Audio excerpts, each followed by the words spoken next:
Colleagues, ladies and gentlemen, good morning or good evening. Welcome to the World Federations of Engineering Organization Climate Change webinar on the WFEO Code of Practice, Principle of Climate Change Adaptations and Resilience for Engineers. About 1.2 million of people are at the high risk from climate-related hazard, but much can be done by the engineers to make people, community, and country more resilient.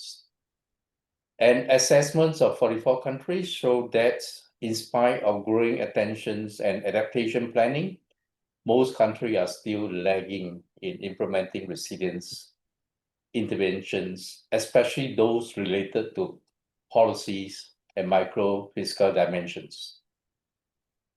Adapting current and future infrastructure to be resilient to extreme weather events and long-term climate change over their long service life has become a societal imperative.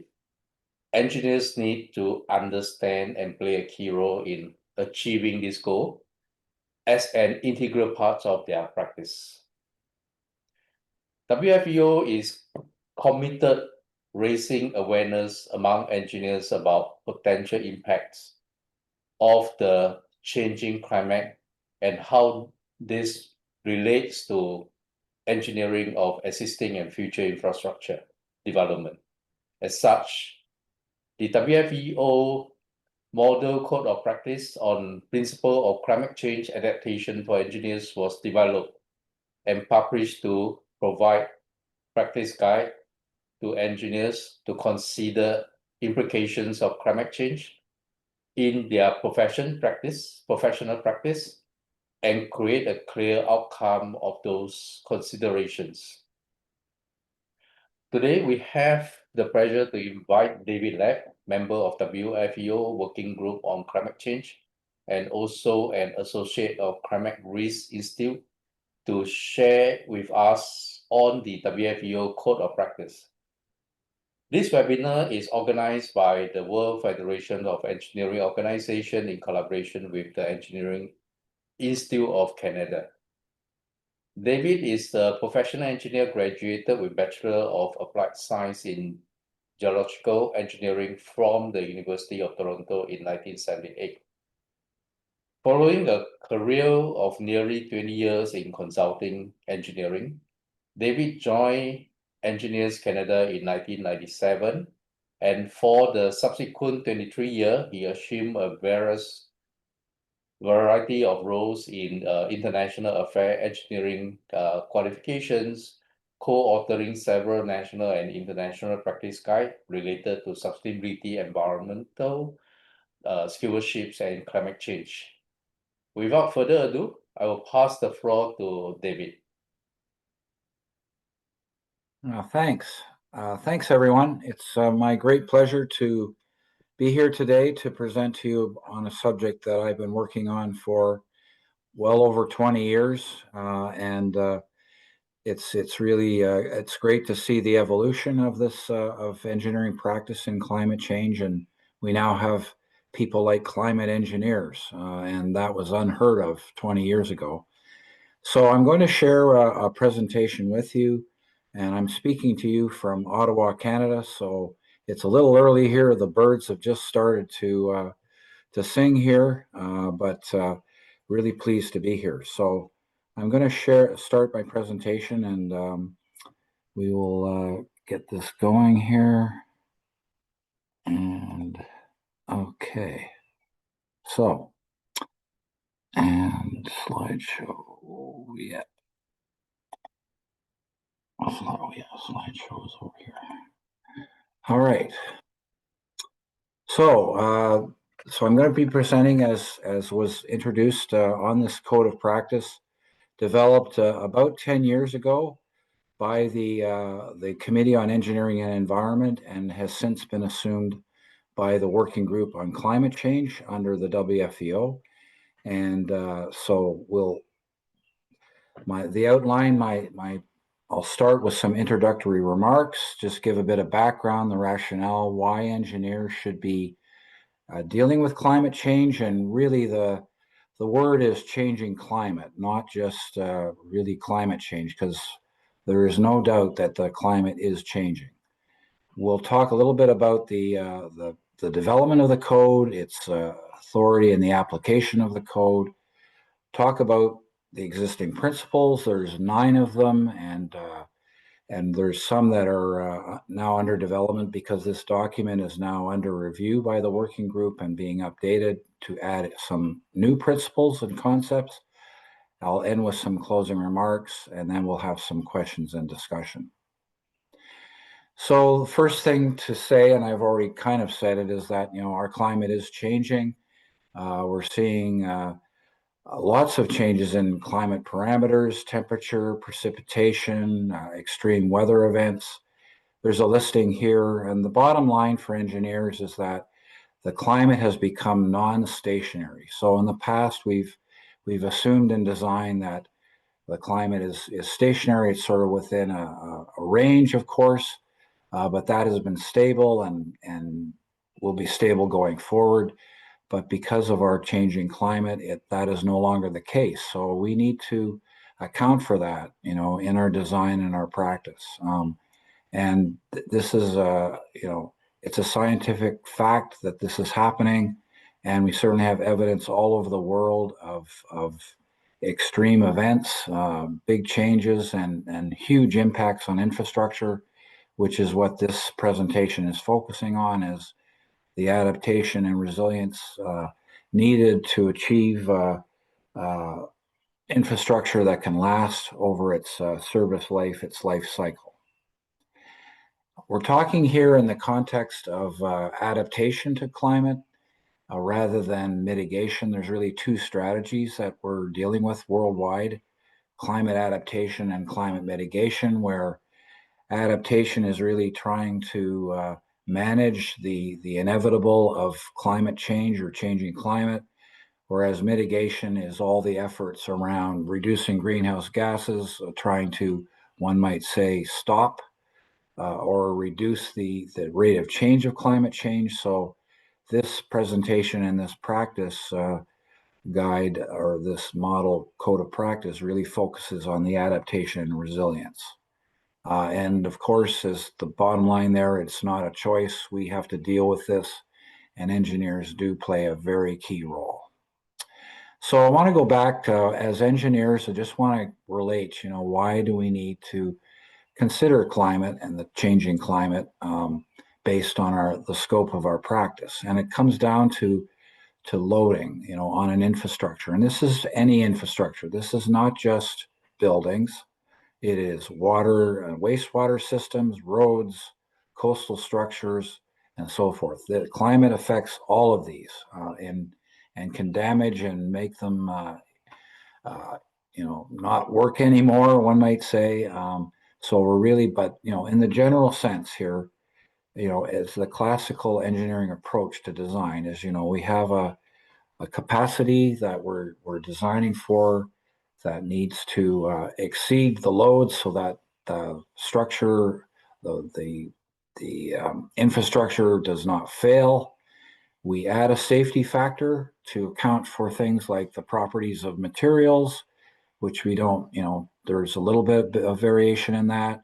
Uncertainties, say in the geological, the foundation, that sort of thing. So we always have a safety factor. That's pretty classical approach to design. And as the infrastructure ages, you see a reduction in its capacity. There's also unforeseen weathering that, again, reduces the capacity. And to the right, you have the design load. So that's the load that it was originally designed for. But oftentimes, because of the age and the use of the infrastructure over time, you see an increase in its use. An example might be highways, where you designed it for a certain number of cars, but now there's even more cars than it was designed for. So the overall load increases.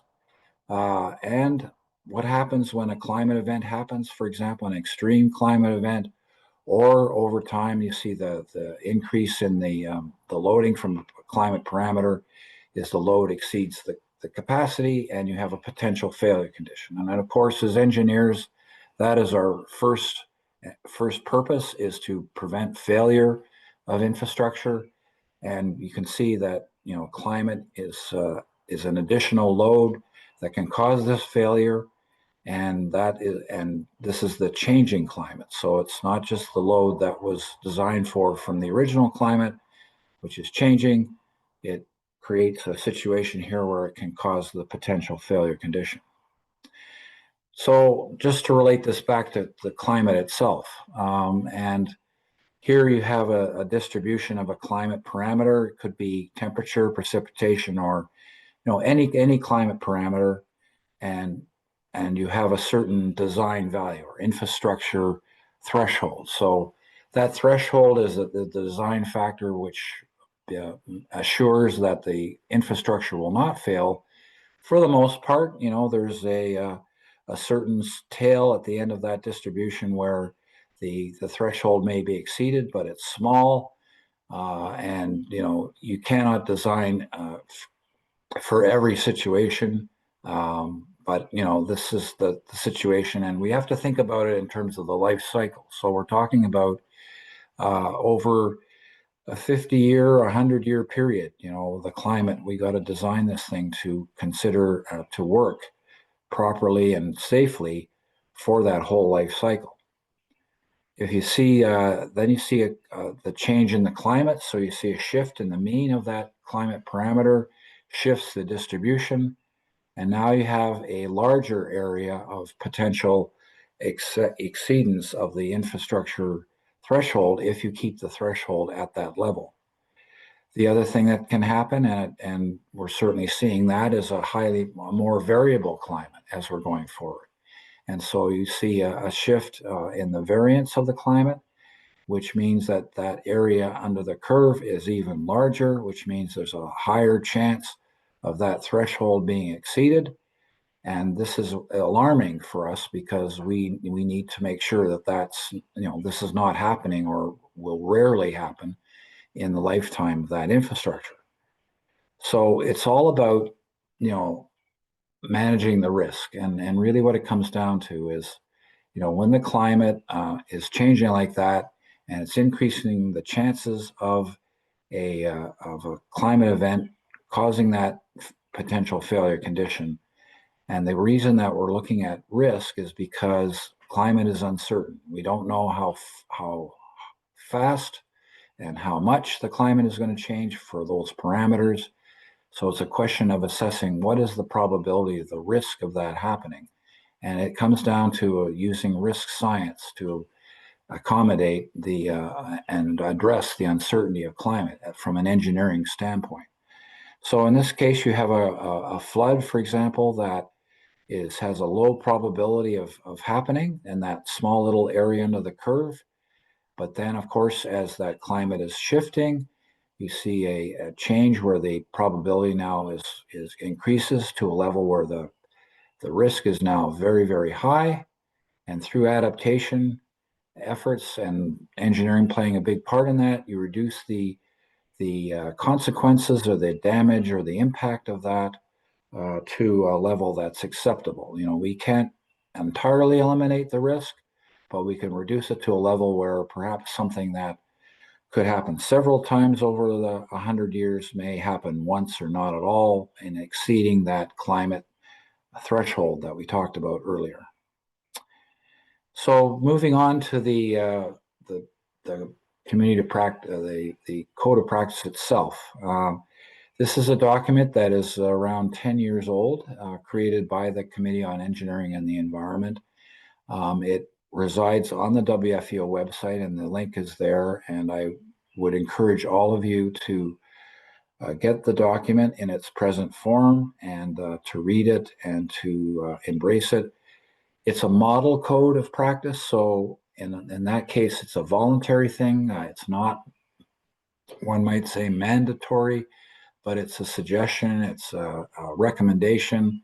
And it's modeled because the way that WFEO is structured, it has national members, and national members can adopt the code of practice as it is, or make modifications to it to suit their local situation, or can use it just as a source document to create their own. And in Canada, we've created a mirror document to the Model Code of Practice, which is listed there as a public guideline on principles of climate adaptation and later on mitigation for engineers. So Engineers Canada has an example of an application of the model code at a national level by a national member.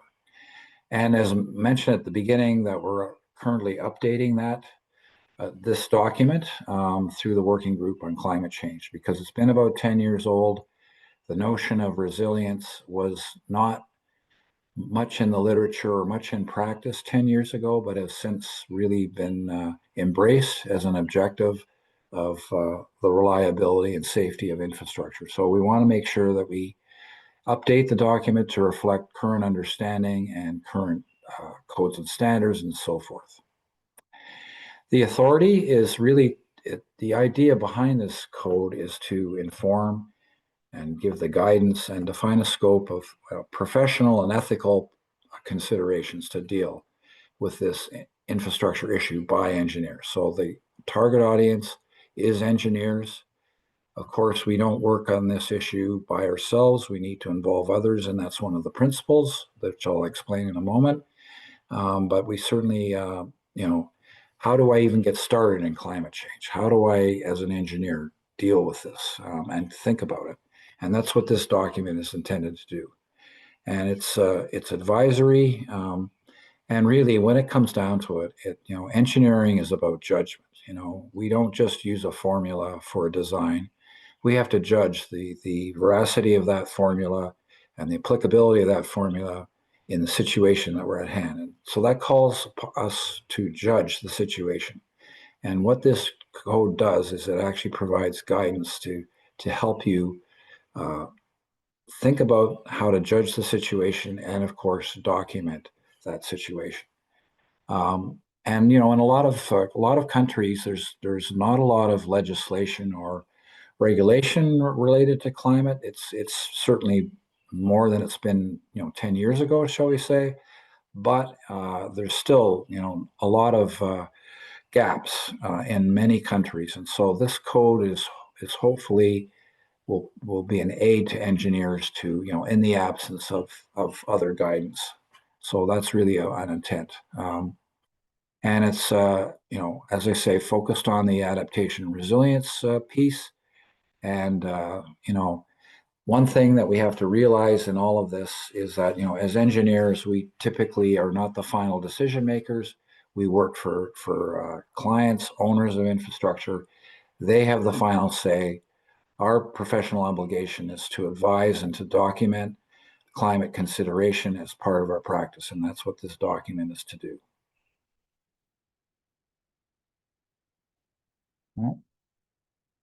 Okay.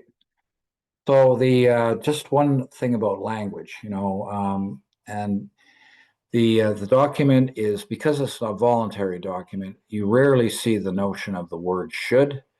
And I should say shall I say, the second point. Should is used a lot in the document as a strong recommendation. That's the result of years of experience and in the practice from the practitioners that wrote the document. The shall is really related to the legal requirements, an enforceable thing that may be enforced by government or by the engineering body that is adopting this document. And then may is presents options. So again, it helps you to do the engineering judgment. It's discretionary. As mentioned around the adoption. So in Canada, as I showed you, there is a public guideline on this that is used by Engineers Canada to explain professional responsibility to engineers in Canada.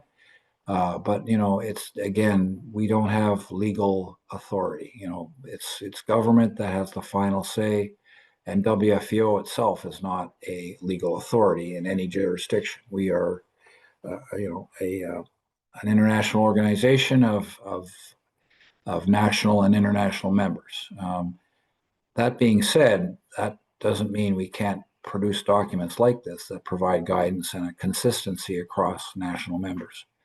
Model guides are the idea is to provide a consistent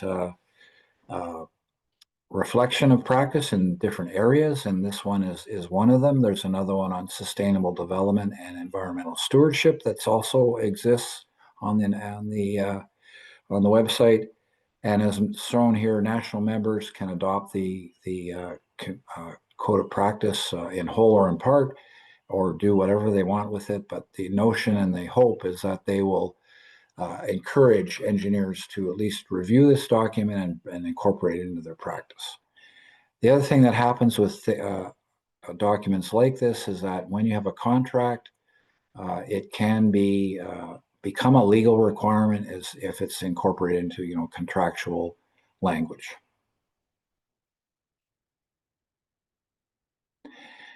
Oops. So just to get now down to the document itself, because time is going on here, the organization of the document is to list the principle, amplify it, explain a little bit more, and then implementing actions. So it's really gets to the level of what to do about climate considerations. It doesn't get too much into how to do it because there are so many tools and data and standards and codes. These are location specific, country specific methods. So we do not get into that too much because that would make this document about 1,000 pages long. But there are certainly ways, it teaches, I think, how to think and what to think about and examples of actions that can be taken. And then, of course, that doesn't limit an engineer. You should still keep thinking of your own situation in dealing with it. So that, again, this is sort of your baseline, your starting point. So there's 9 principles listed here. It's a busy slide, but the objective, the overall objective is, to consider that engineers do consider the implications of climate change in your practice and that you create a record of your considerations. So it's really important not just to think about it, but to also record what your thoughts are, like that engineering judgment I talked about. You need to document that because that's required in any situation where, for example, if there's a contractual dispute around a particular design based on climate consideration, if you've documented it, then that certainly covers off your responsibility as engineer. So there's 9 here, and we're looking at a couple. So I'm going to briefly review the 9. I could create a whole course on this, and maybe someday we'll have a full course on these things. But for now, we have these webinars, and so I only have so much time to go into them. So I'm going to kind of jump through these fairly quickly, dwell on a couple of them a little bit more, and then we'll talk about a couple of new principles. One of the things I think that has been interesting for me, because I'm part of the process of updating this document, is that these principles, they were developed 10 years ago, and they still, I think, are valid. One might say valid or still apply. And I think that's the value of a document.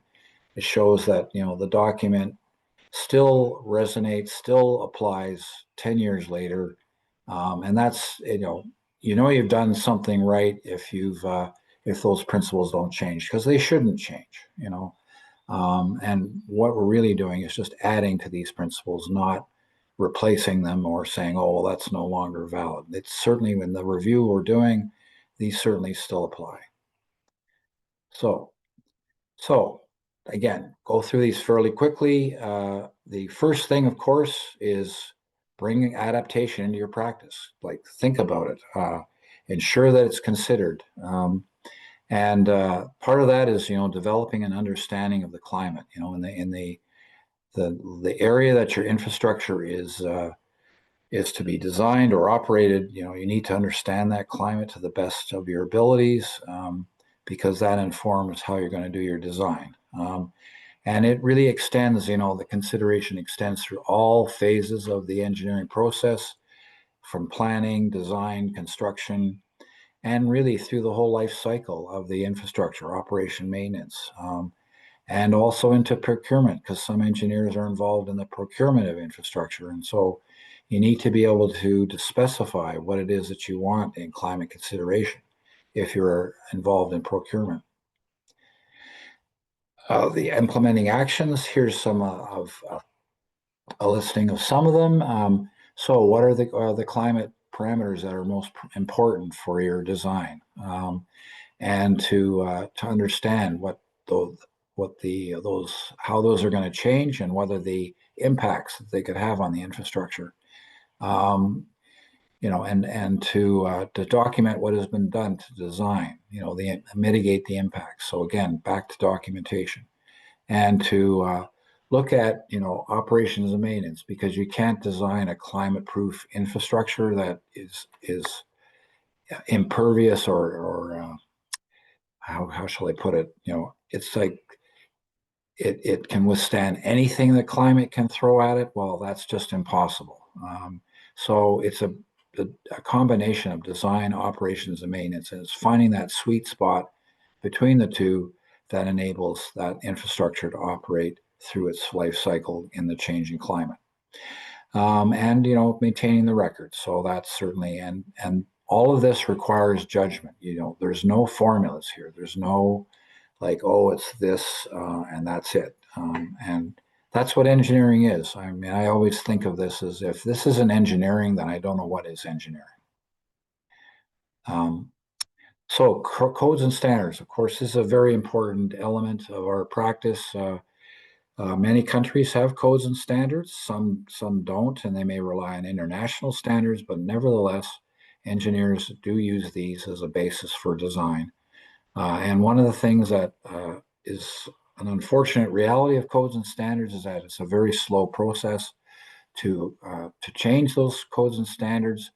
And those codes and standards are based on historical climate information, which, as I've explained, is changing. And so they become less and less valid as our climate changes. So there is a recognition of that amongst codes and standards, that there's a need to have them and to also adjust if you have them already. And so that process, but it takes, years and years. And that being said, those are minimum standards. They assure the safety of the infrastructure. They do not assure the resiliency of the infrastructure. They're designed to ensure public safety. So the infrastructure doesn't, impact human health and humans in general. So a building doesn't fall down, that sort of thing. But they do not extend to, gee, I need to make this building work for 50 years. And so there's not a standard or a code for that. And that is where the engineering judgment comes in.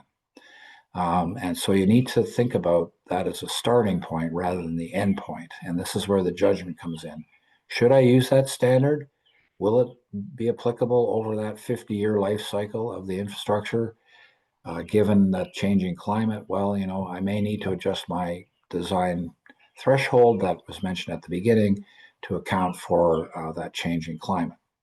And of course, there's a whole myriad of tools, procedures, guidance. So you've got to use everything at your disposal that's available for that particular location of your infrastructure. The local knowledge is really important, and so forth. And of course, in the absence of national codes and standards, there are international ones like the ISO standards are a good starting point. But they are, again, fairly general, and they only sort of get you into the sandbox, and then you got to work in the sandbox. So you want to obviously keep yourself up to date on the local codes and standards, and to advocate for changes to those, because those are legal instruments often, but use them as a baseline. So that, again, that assures a safety for this particular moment of design, but you're looking at making this work over 50 or 100 years. So judgment, that whole thing about judgment. You have to think about not just the current climate, but the future climate. So how is this infrastructure going to operate and be maintained, over that life cycle? So you got to think about it's a judgment call, right? And you got to document. We've talked this again, and I will hammer it again through the rest of this presentation. Is documentation is really critical. And if you decide, oh well, climate change doesn't apply, or I don't need to make an adjustment, you need to justify that. You need to document that. Because if somebody challenges the design or later, you want to have that evidence in place to back up what you've claimed. Again, I'm sorry. So climate, of course, climate is a key parameter here. You've got to understand the climate. And I guess the first thing is to say is that, engineers are not climate experts. We need to know about the climate in the sense of being able to understand what the climate specialist is telling us. We need to be able to ask the right questions to challenge that sort of thing. But we're not going to do the work of, what is the climate going to be now and in the future? That's a climate scientist.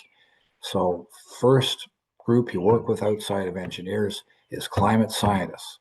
You should ensure that you're consulting with those experts because they are the ones that are proficient in understanding the science of climate and the change of the climate and can give you that sort of, understanding of the probability of certain climate events happening. And again, helps inform your judgment. And I guess the one thing I've found in my practice of this is that, we don't need climate parameters to the fourth decimal place. Climate scientists tend to do that, and we need to know, maybe to the first decimal place, maybe not even that, to inform our design. As long as we have that level, and so it's kind of a balancing act within discussions with climate scientists. Yeah. And you got to look at the historical data. So you get a sort of a current climate profile, and then you get the climate scientists to give you a future climate profile to see how the change, the difference, what is that going to be? Is that climate parameter going to increase by 10%, 20%? Again, according to projections. And again, that informs your judgment. And particularly around extremes, because, we see that examples all over the world. There's extreme events happening and infrastructure getting leveled. And that's really, I think the most immediate concern is trying to reduce the impact of extreme events. And there's many of them around the world. And how do we try to mitigate that impact, reduce that impact? We may not eliminate it, but we want to reduce that impact so that infrastructure can resume its operation, and that's the notion of resiliency, which I'll get into in a moment. The other thing about engineers, I think, is a general principle, and we always need to remind ourselves that we need to work with other professionals, other practitioners, natural scientists, in addressing infrastructure issues. So, it may be a flooding problem, so we may need to deal with hydrologists. We may need to deal with avalanche engineers or avalanche specialists, so these sorts of folks, or perhaps people involved in forestry, that sort of thing. So, extend your assembling of expertise outside of that, because those sorts of things, flooding is a climate event, and the hydrologist, the effect on rivers, that sort of thing, they have that specific expertise, which may again inform you and help you. And it's really the notion of forming multidisciplinary teams, and that includes, in some cases, lawyers and accountants even, but also multi-stakeholders, which includes the public. So these are the skills of the team. I'm not going to go through this in a lot of detail because of time, but also these are some of the skills that you would like to have in a project team. So if you're an engineer that's assembling a team, these are some of the skills or the knowledge that you need to have for an infrastructure project that's going to consider climate. And I've covered some of these already. One of the keys groups I think to involve is the operations and maintenance people, particularly if you're rehabilitating or perhaps expanding an infrastructure. Those people who have been operating and maintaining it can give you the best knowledge about how does the infrastructure react to climate events, that sort of thing. So make sure you talk to them and include them. Local knowledge, of course, is really important. It's very difficult for, say, a consulting firm 3,000 miles away to know what your local conditions and climate are. So think local when you're engaging, specialists and engineers. Then, of course, it's all about communication. So communicating effectively, that means amongst the project team, but also to the public. And try and keep it simple because this is a complex issue. We're not the best as engineers, we're not the best communicators, but certainly, work towards that, work with communications folks that are specialized in this. And, you got to deal with your decision makers. So the owner, you need to make sure the owner understands the implications. And I guess one might say convince them that, you need to incorporate and add resources to account for the climate change. Then, of course, the service life. So you're not just talking about building this infrastructure, you have to operate and maintain it for anywhere from 25 to 100 years, depending on the infrastructure. And, one of the things that I always say is that if you can't convince an owner to think about asset management and the life cycle of an infrastructure, you're going to have a hard time convincing them to account for climate change. And they're kind of hand in hand, like you think about, well, I really need to think about this for 50 years. And so if you can get your owner to think that way, then they can realize that, hey, the climate is going to change and we need to take that into account. The other thing I mentioned going back to the beginning is about risk, assessing the risk of climate. And it's been our practice, I guess, in Canada to recommend that one carries out an assessment of climate risk before you even get into the design, because then you know what climate situation is going to be as going forward and what the impacts of that might be. So part of that is talking to the owner, and you saw in that risk matrix at the beginning, you're reducing the risk through adaptation. What is the level of risk that the owner is willing to tolerate? So I'll give you an example of, an extreme event that could cause failure, in the historical climate is maybe happening once over its 50 years. Because of climate change then becomes maybe potentially 6 times over that same life cycle. And you got to tell the owner, hey, do you want to have to rebuild this infrastructure 6 times in the next 50 years? Or do you want to reduce that down to, maybe once or not at all? And that's kind of the way to explain it to the infrastructure owner, that's what you're looking at. So I think it's really important to really work with your owner and your infrastructure operator. And that means, acquiring the competence as an engineer in risk science and risk management. So I feel that this now is a core competency for engineers that they need to have as they get into practice. And of course, the consulting with a broad range. I just mentioned briefly a process that we developed in Canada called the PIVC. This is a climate change, climate and vulnerability assessment process protocol that we've used in Canada. It's been used to assess hundreds of infrastructures in Canada. And if you're looking for a tool that can give you that structured, considered process, I would just recommend that you check out the website. It's www.pievc.ca. So check that out. And there's all kinds of reports there that show how the protocol has been applied, and it's available through a service provider in Canada. The last existing principles around the legal liability. Of course, we are responsible for our designs. In Canada, you can be prosecuted if you are found incompetent in terms of a design, or you miss something, it could result in loss of employment or perhaps even legal process. And climate consideration now is something that is added to the process. There's more cases of legal liability, and therefore that's where the documentation comes in. That have you considered climate change? Yes, I have, and here's the file, the 3-inch file that enables one to demonstrate that as an engineer you have discharged your responsibilities in considering climate change. Okay. Whoops. So 2 new proposals. I'll briefly talk about them. One is incorporate resiliency into adaptation. So again, as I mentioned, resiliency was not a concept from a few, from 10 years ago. So this is a proposed definition for what climate resilient infrastructure is.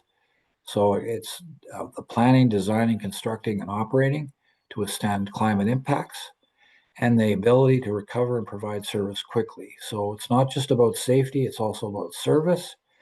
And that means things like, considering an emergency response, quick ability to repair, to get the system back up. And that can come back even into the original design, is how do we design if this gets damaged by a climate? And we're seeing more and more of that. For example, say a power generator, instead of being in the basement of a building where it could be flooded out, maybe put on the second floor of the building, so that if there is a flood, that power is not interrupted. So that's just a quick example. The other field, emerging field, I can only mention it briefly, but it's nature-based solutions. So it's not just about gray infrastructure. It's a way of dealing with particular climate situations, particularly coastal applications, where you're trying to mitigate sea level rise and storm surge. And there is a body of knowledge that's being developed around nature-based solutions to minimize impacts, things like flooding. There's also extreme heat in urban areas, like putting in tree covers. So these aren't, engineering structures per se, but they're using nature to mitigate impacts of climate. And this one is on human health. And it's even getting down to the point where there's, guidance in formal documents. This was issued in the last 6 months in Canada. So it's just to say that this is an emerging field, and we feel this document should need to acknowledge nature-based solutions as part of the engineering solution. So just to conclude, climate consideration really has become an essential component of engineering practice. And it really impacts all disciplines, or virtually all disciplines. And of course, any of those that support infrastructure. So it's not just a civil engineering problem here. It is also affecting mechanical and electrical engineers, bringing it into then the notion of bringing climate risk and vulnerability assessment, that we're seeing more demand for this by the owners, bringing climate in a fundamental way. And there's lots of tools out there. This is just an example of a few for particular situations by one center in Canada. And then here's a recipe for how to kind of approach the problem from an engineering standpoint. And part of this thing, I think, as an engineer, and your responsibility is to develop capacity, your competence in this area. So bring bring in folks like the younger engineers, because they're the ones that are going to have to deal with this once folks like myself, we're not much longer out there, and so we need to have that younger generation. And then there's the whole notion, these are some classical approaches that are needed. And I just want to show this one thing here, I'll do the whole thing just because we're, again, on time. Notionally, that, if you intervene earlier, then the costs to recover are much less, it's quicker, and the impact is much less. If you don't do anything, then you're going to see a steep reduction in functionality. It's going to take you longer, and it's going to take way more money. So we feel that the Code of Practice provides that framework for engineers to do a structured and fulsome consideration of changing climate. And I thank you, and I apologize that this went a bit longer than I had anticipated. But No, thanks for indulging me. So I'll stop sharing here. yeah. Thanks, David. I think that's just an interesting topic to discuss because uh, I think a few days ago Singapore just published um, the adaptations on the sea level rise. Oh, So excellent. oh yeah, yeah, that is Good to see. interesting because we call it a kind of a Long Island, and then the Long Island will be having a functions of protecting sea level rise. Uh, so and not only having a kind of protecting sea level rise, but we are also creating land and reservoir. So to add Yeah. value when you do the recommendation, and also the type of construction is quite different because it will not just based on the recommendations, a traditional recommendation, but we are using Kazon to to uh, to build up the wall, and then Yeah. from there, then we build it higher, um, and and and there's quite a number of Kazon. If I'm not wrong, I saw it about 200 over Kazon, and then you fill up with a different material. Yeah. Well, So think about nature as well. Maybe there's an opportunity to bring in some oh, there are like, there are like mangroves, for example, is a good especially in that part of the world. yeah There's mangroves yeah is a way of dealing with some of it. It depends a bit on the geography, of course. It's yeah. in some places it works better than others, but it's kind of like at least consider it as a possibility, and at least you've considered it. That's really the message. Mm. No, that definitely nature solution is one of the design feature, Yep. and it's going to be uh, a big, very mega projects. And this is only one part of Singapore. We're going to uh, do it the whole around the whole Singapore. Yeah. So it's going to be a more than 100-year project, as what PM mentions. It's 100 billions Wow. projects for 100 years. So Um, so this is, yeah, you can see next time when you come to Singapore. yeah. Well, I'll definitely want to check that out. Okay, so I'm not seeing any questions for the participants. Is there any questions you want to ask David? You can put your question in the chat box, and David can answer that. Uh, okay, so before we get any questions, maybe I put a question to David is. For the existing infrastructure, I think a lot of countries are being built, but sea level rise is reason people are get more aware of it and be more obvious when the rain intensity and the the the the the rise is more obvious. So for the existing infrastructure, how can the country adapt the climate change and build resilience for the future climate impact? Great question. There's, I think, several approaches and considerations that can be thought of. Perhaps the most controversial one might be don't build near the coast. If you have that discretion, maybe you want to pull back from the coast to allow, some of the natural topography to accommodate that sea level rise. That's not necessarily practical everywhere, but that's kind of one strategy. And there are places where that can happen, where people say, well, I'm not going to build the highway right beside the ocean there. I'm going to, put it back 500 meters because then I have some land to work with, with the sea level rise. So that's a strategy, of course.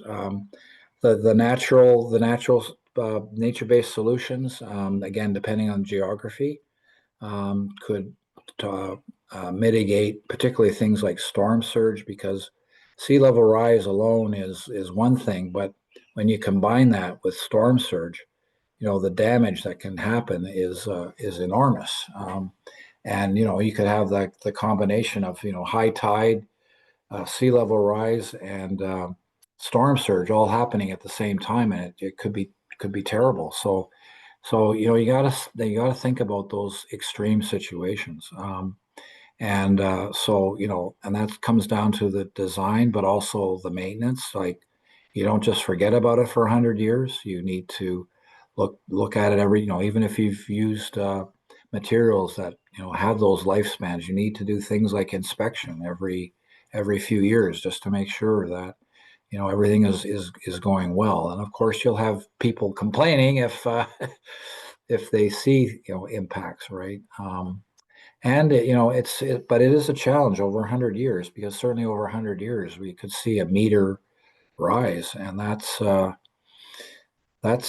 challenge to last that long. And maybe you need to have, like, another strategy I've heard about is like, well, we can build this infrastructure to last give 40 years of service and then take it out of service, because by then the sea level will be such that, so you could kind of have limited period infrastructure, if you know what I mean, to last for the period when it can be, operated safely and effectively, and then say, okay, then I need to retreat or shut down that infrastructure, and so plan for a life cycle that's like that. So those are a few ideas, but it's situation dependent, and the good old engineering judgment and consultation is essential in that.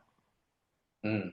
So for big country, you can ship back 500 meter, but for small country like Singapore, we You don't don't have have electric 500 ship. meters to play with. Yeah, that's right.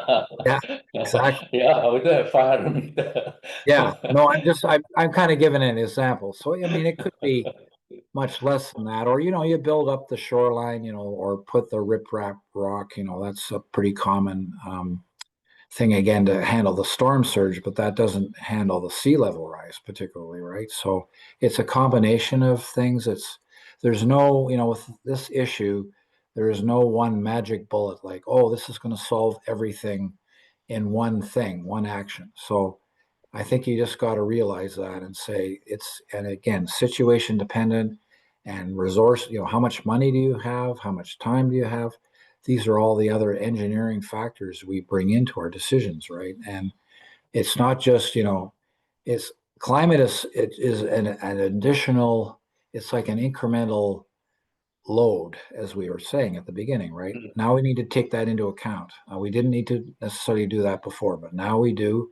And how do we deal with that? mm, mm. Yep, yep. So for any projects, you got to adjust it according to the local condition. Yes. Yeah, right. And And also, define that local condition. Yeah. yeah, and also looking at now we are looking at the global warming, reduce carbon emissions. So in terms of material selections, uh, to carry out the project for adaptations, we also got to take into considerations. Totally. I mean, wherever you can reduce carbon use, or the whole mitigation side, these two are not mutually exclusive processes. Wherever you can uh, get the benefits of both, the co-benefits of both, like you say, reduce the carbon footprint. That's all good. That fights that the fighting climate change side is addressed that way.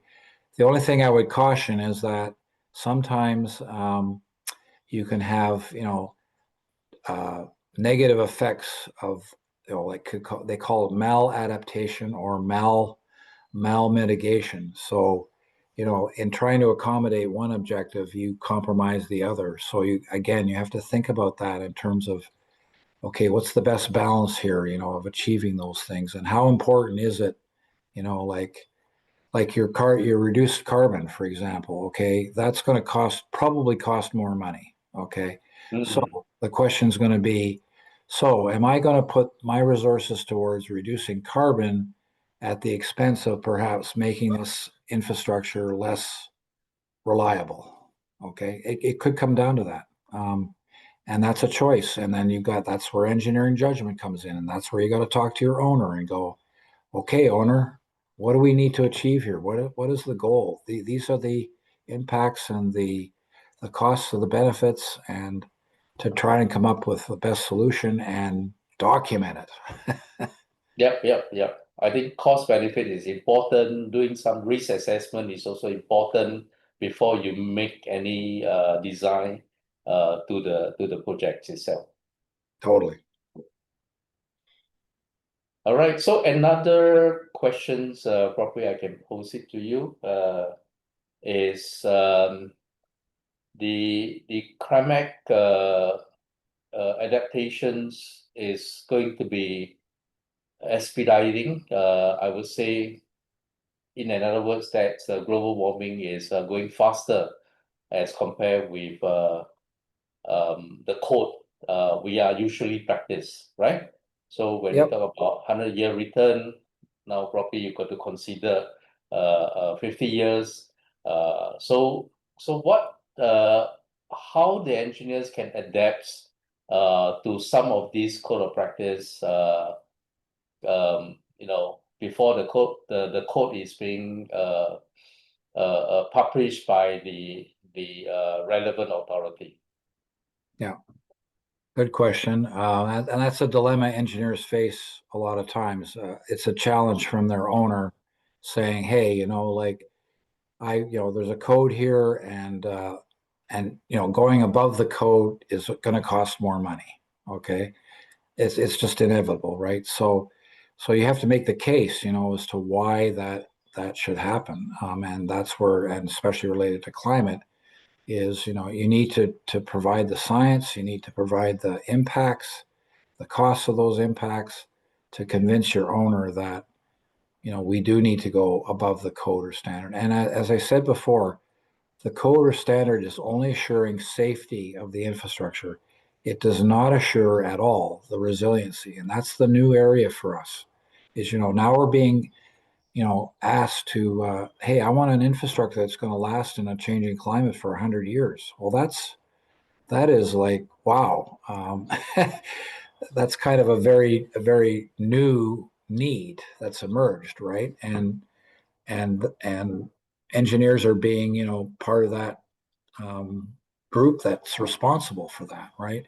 So the code and standard, I think you need to, again, it's like a scientific formula. Okay, you do a law of thermodynamics and you come out with a number. Well, should I use that number? Now, scientifically, that number may be obviously very valid, but that number may not be appropriate for your design or your situation, because of blah blah blah, right? And you need to understand what those other factors are, and some of them are not scientifically related; they are project related, right? So because I don't have it, I don't have the money to do that or whatever, right? So there's pushback, and there's going to have to be, and you have to take a stand. You got to do your homework if you're going to get this. And I'm not saying it's easy, because there's still that attitude out there. I just want to get it built, and then I'll worry about it later. Well, no, it's not quite that way.